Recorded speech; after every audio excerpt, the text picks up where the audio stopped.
1,000 days.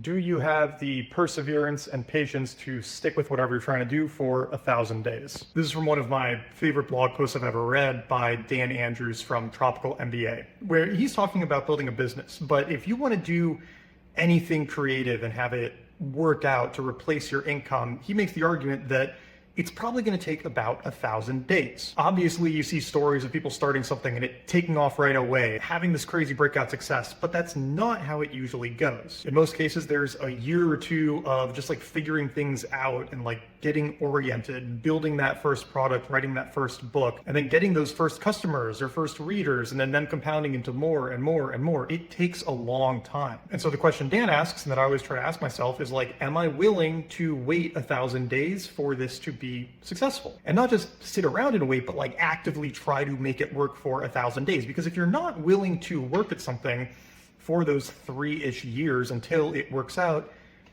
in some sense, you shouldn't even start. You shouldn't just be chasing the short-term win, because it almost never happens, and then it's really easy to jump from thing to thing to thing to thing, chasing one of those quick wins. So is it going to take 1,000 days for Husk and my other sci-fi work to replace the income I could be doing other things? Maybe. I'm okay with that. And if you've already been working on something for a year or two and it's not where you want it to be, that's okay. You're still only part of the way there. You don't want to get disillusioned or demotivated into thinking you should have already succeeded just because a few people won right away. Anyway, this is day 12 on the road to selling 100,000 indie sci-fi novels and on the road to 1,000 days.